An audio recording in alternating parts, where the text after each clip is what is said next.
Hi, Teacher Glay here, and welcome to the third episode of Life at 27.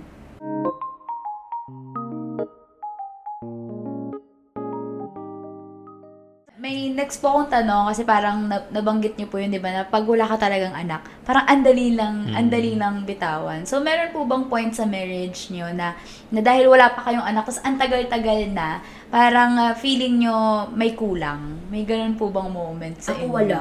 Kasi tingin ko sa kanya panganay ko eh. Kahit sino kausap ko, be it sila pastora, yung mga leaders ng church, ang tawag ko sa kanya, baby boy ko. Panganay ko. So, when it comes to dun sa completion as a family, ang paniniwala kasi namin, pag mag-asawa na kayo, pamilya na kayo. Hindi ko na kailangan na magkaroon pa ng anak para tawagin akong pamilya. So, okay na yun. Pero may mga instances na tawag sa amin, de Leon couple lang. Hindi rin kami nililabel na family. De Leon family. Pero, meron pa nga nakakatawa. Ang term is childless family. Oo, sabi ko, natawa ako doon. So, sabi ko, ganun nila tiniterm yun eh. Pero depende kung paano mo titignan yung marriage mo. Meron pa sa akin pamangkin, meron pang pamangkin ko nagsabi, Tita, what will you do if you turn 36 and you don't have a child yet? 36 daw. Kasi sabi daw ng mami niya, pag 36 na mahirap ng mga anak ang babae. Sabi niya. Napaisip din ako, yung pamangkin ko wala pang 7 years old, hindi pa nagsuschool. Grabe. Sabi ko, ano ba tong batang to? Iniisip niya na yun. Problema niya na ako.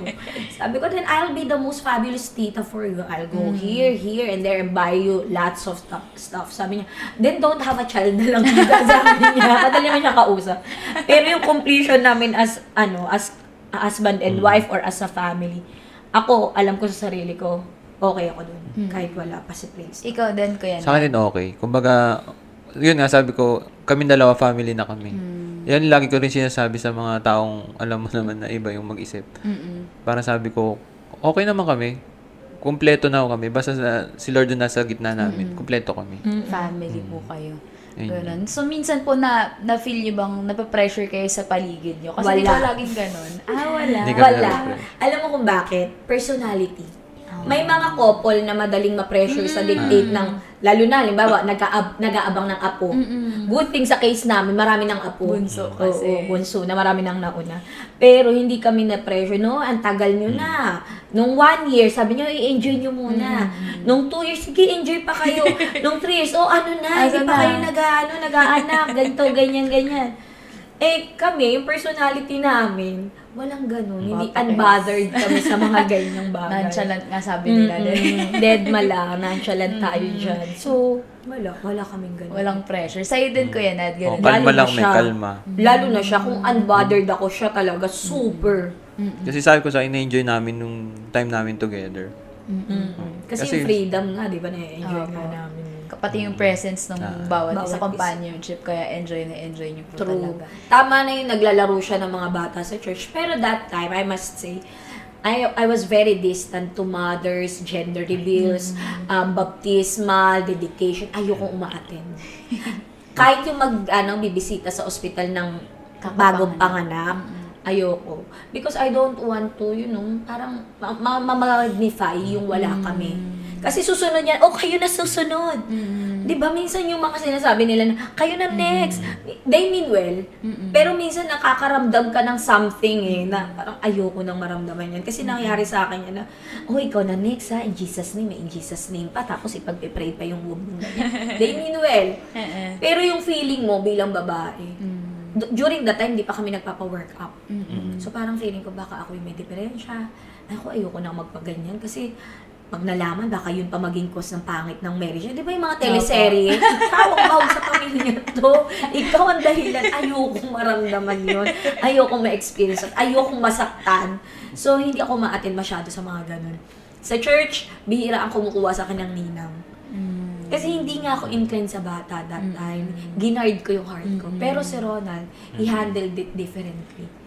Paano mo hinandle yun, Kuya Nad? Sabi ko, sa akin kasi parang siyempre sa pagtuturo, mas mahilig ako sa bata.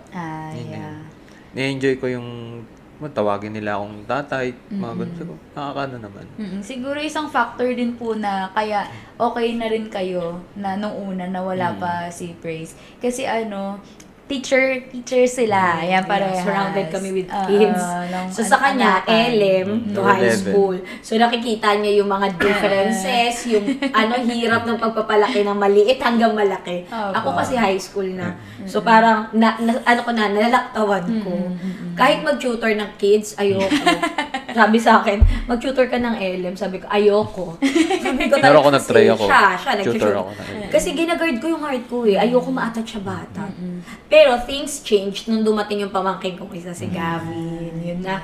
Doon ko na-realize, may maternal instinct pala ako. Kaya ko pala to. Tapos during that time, while we were, uncertain kung buntis ako, sabi ko, Lord, I've got so much love to give.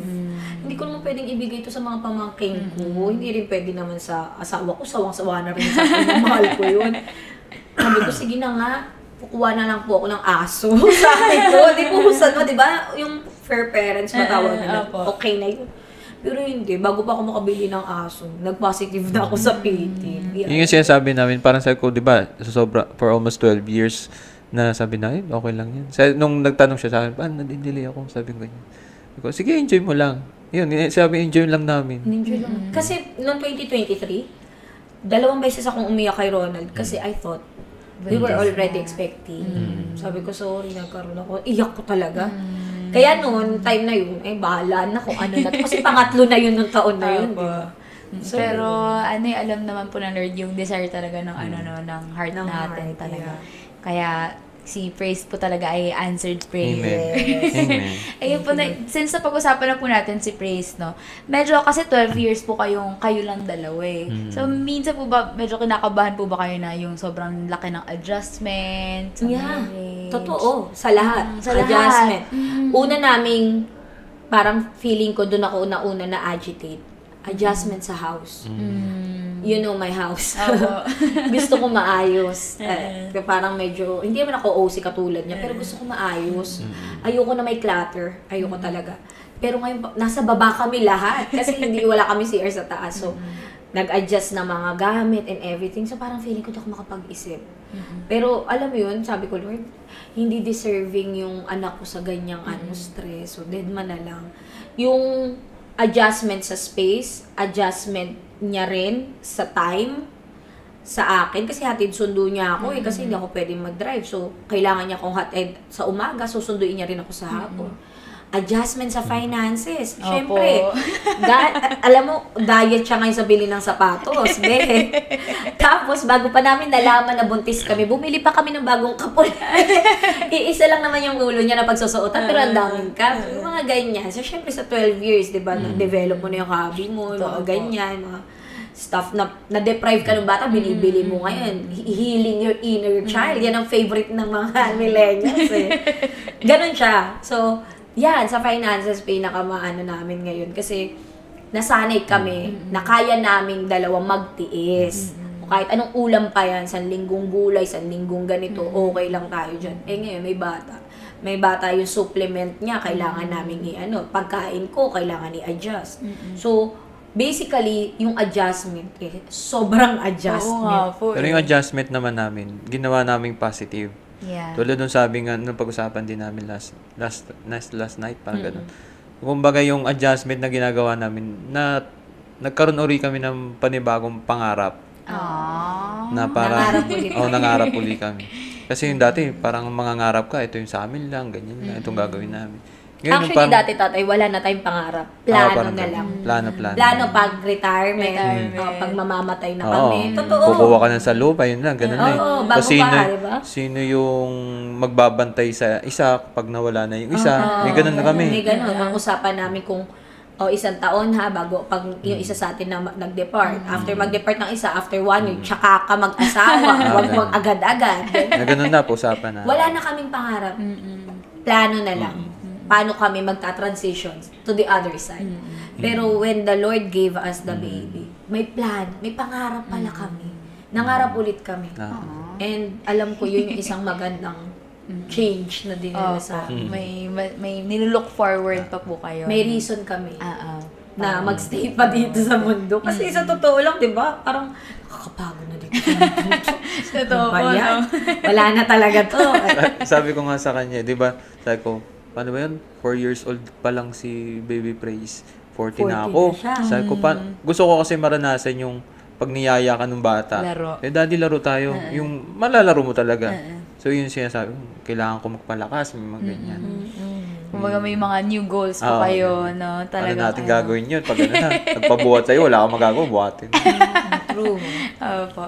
Pero doon mo po makikita na ang Lord talaga, alam niya kapag andun na kayo sa peak ulit.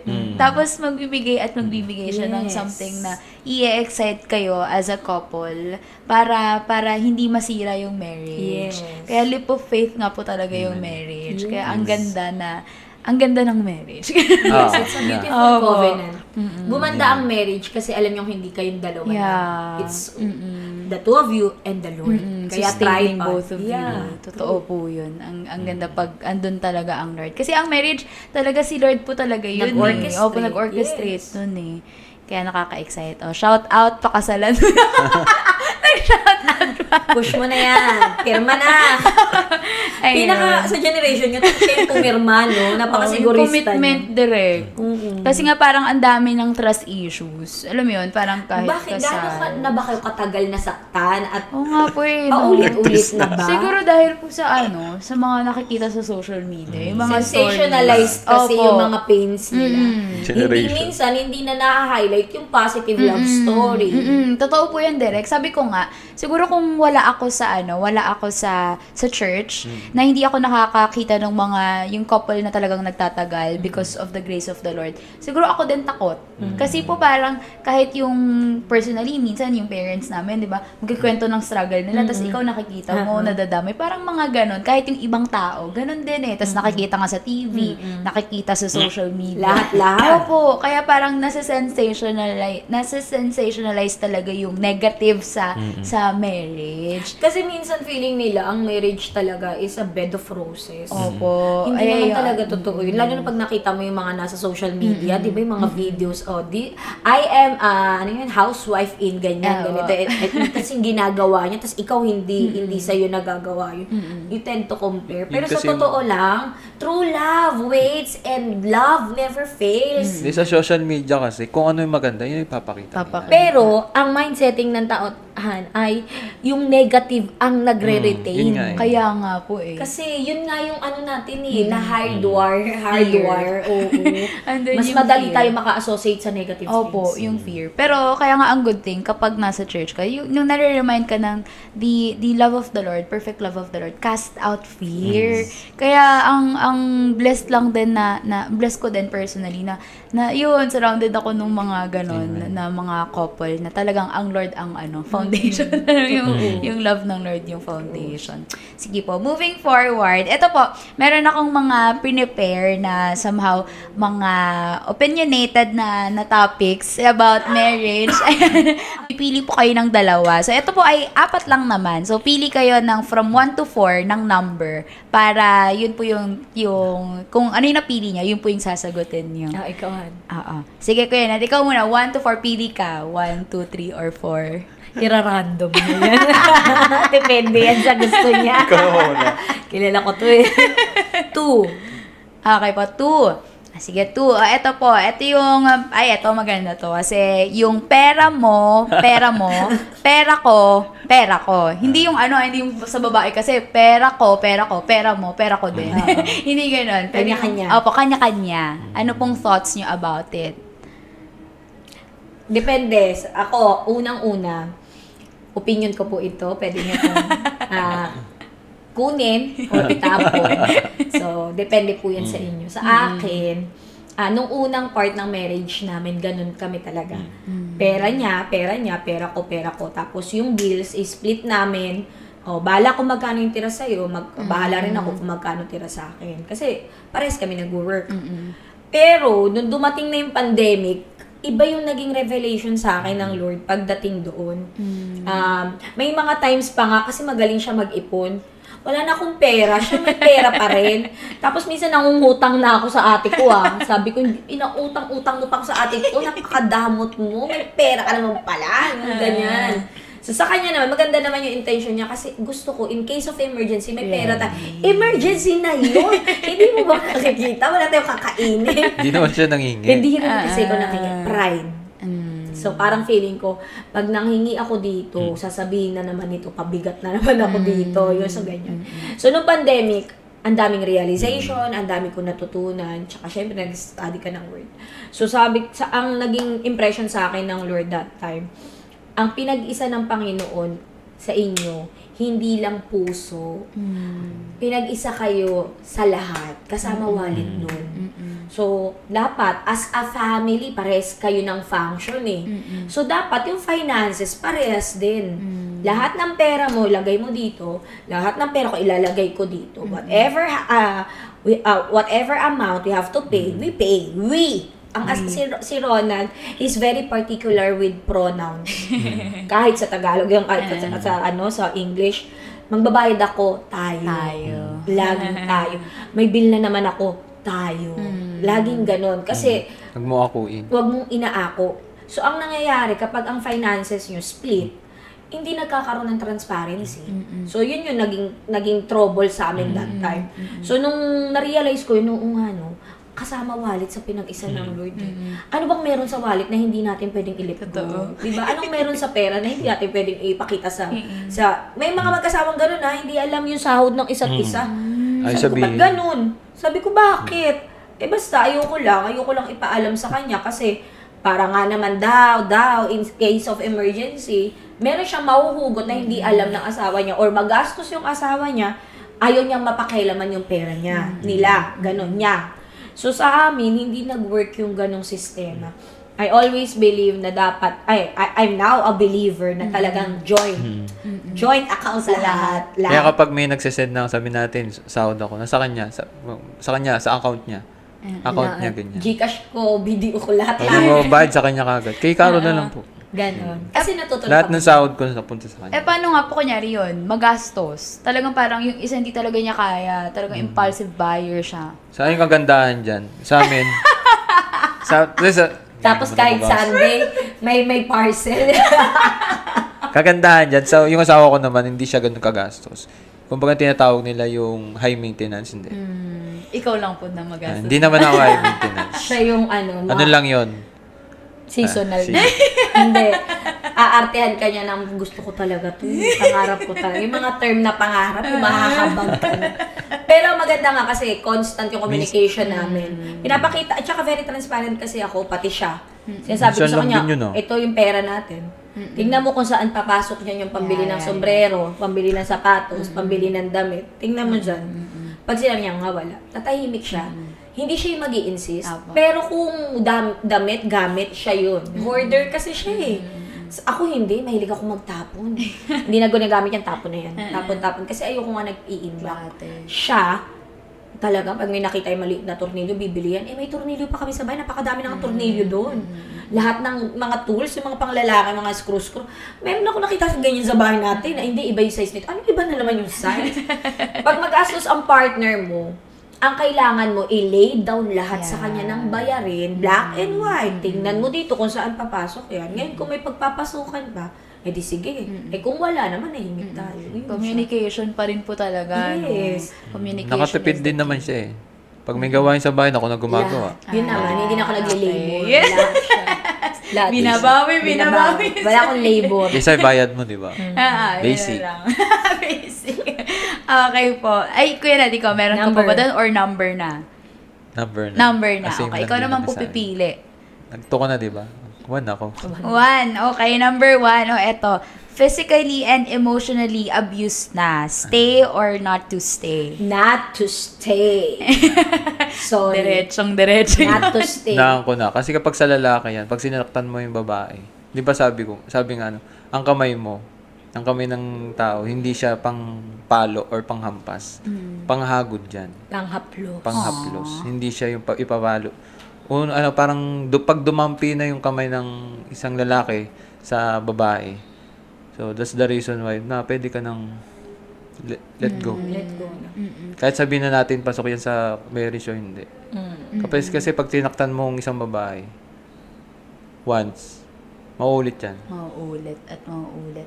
Paano po pag, married na? Kasi di ba kadalasan, yung mga, lalo na may anak, let's say may anak, doon sila nahihirapan, yung mga battered wife, kahit yung kunyari sa lalaki, doon sila nahihirapan. Grounds for annulment yun eh.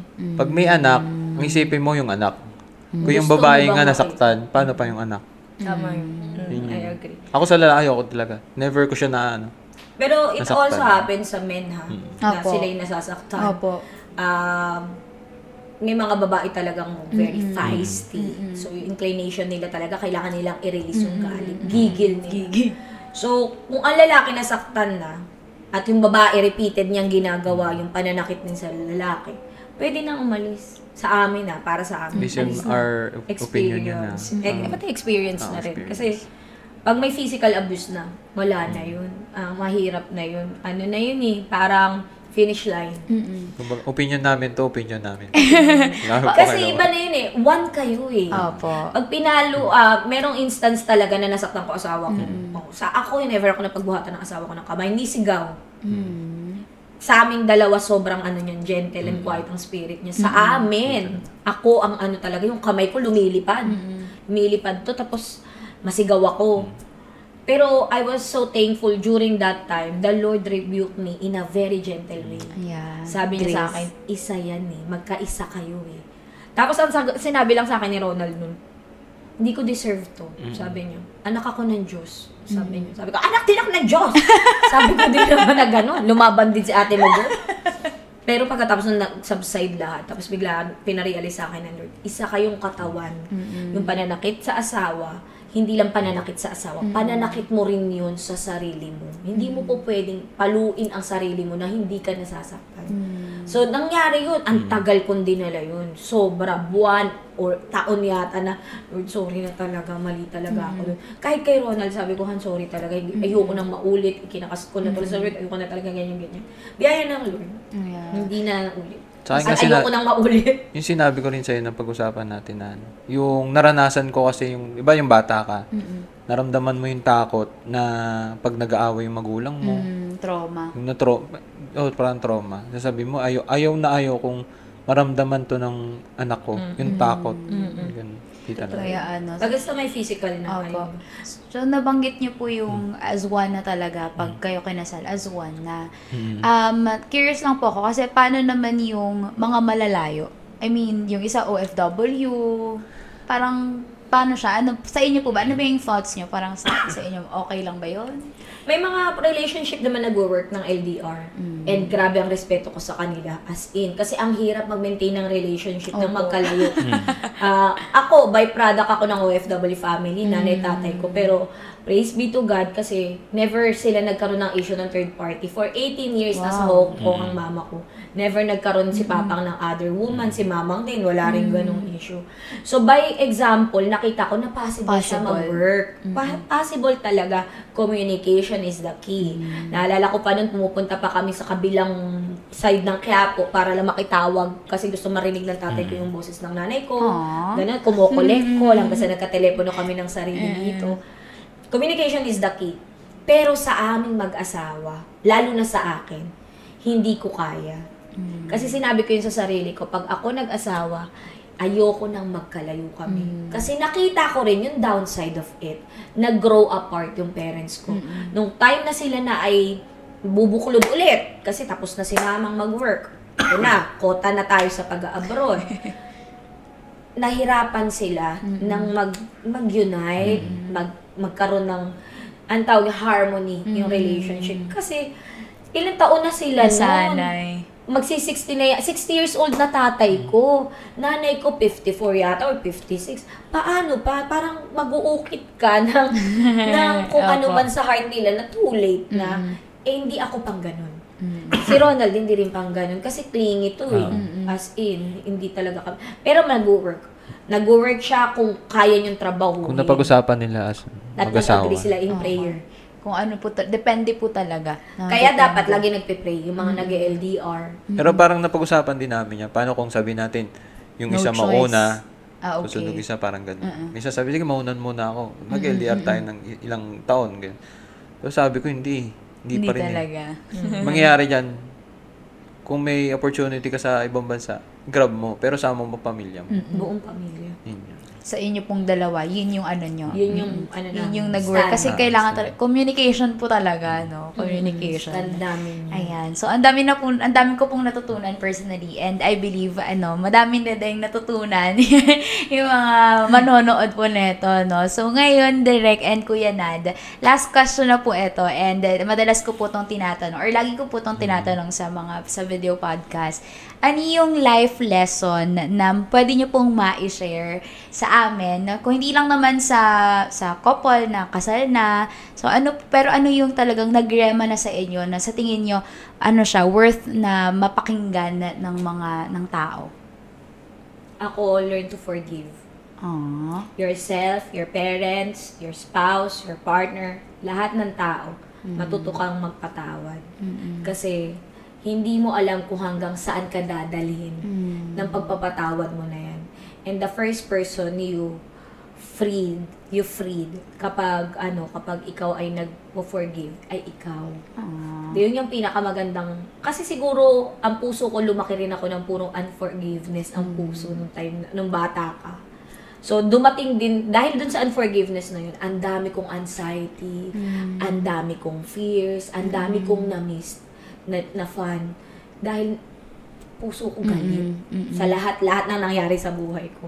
Pero nung na-realize ko at nalaman kong pinatawad na ako ng Panginoon, I can forgive. Yun na yun. Kahit gaano kahirap, gaano kasakit, magpatawad lang tayo.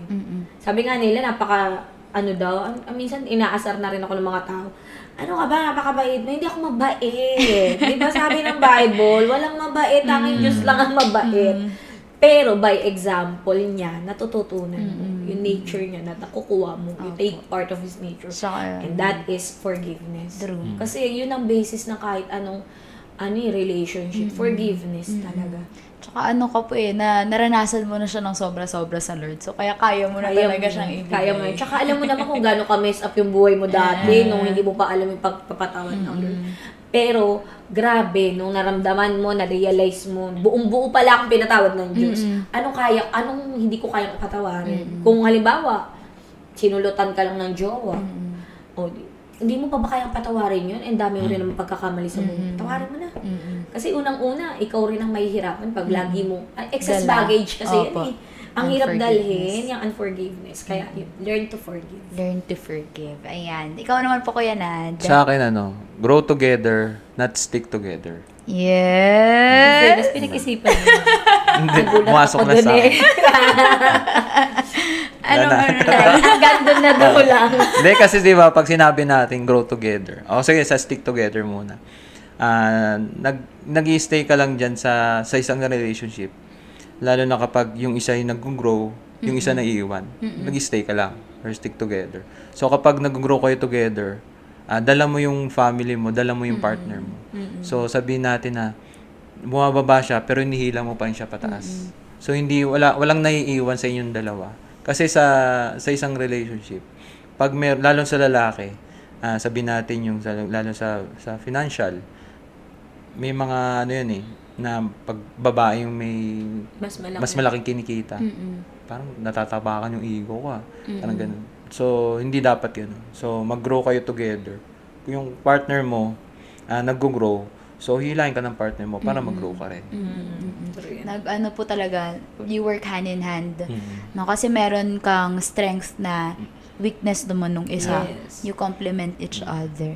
Yun So, siya. tsaka you grow pa rin po, no? Actually, nung sinishare nyo rin po, yun yung nakita ko na kailangan nag-grow ka. Hindi, dun sa relationship. Hindi yung pwedeng nag-grow kayo individually. Kasi as one na nga kayo para mag-work Lalo na sa talaga. marriage. Opo, sa marriage. Kasi sa pag-boyfriend, pwede pa kayong mag-grow individually. Kasi wala pa naman kayong covenant eh. Pero kapag marriage na yung pinag-uusapan natin, you have to grow together. Dream together. Plan together. Diba? Pinaganda mo pa. Mas pinaganda na direct. Ayun. So, thank you po ulit. Thank you so much. And Kuya Nag-enjoy naman kami Thank dito. you. Dito pala to. Opo, ang dami po naming natutunan. So, talagang deserve maging ninang-ninang. Nasa na po ang invitation. Wala na silang choice. Ayan, thank you Shout po out din ulit. sa Oh, shout out. Ano ba naman?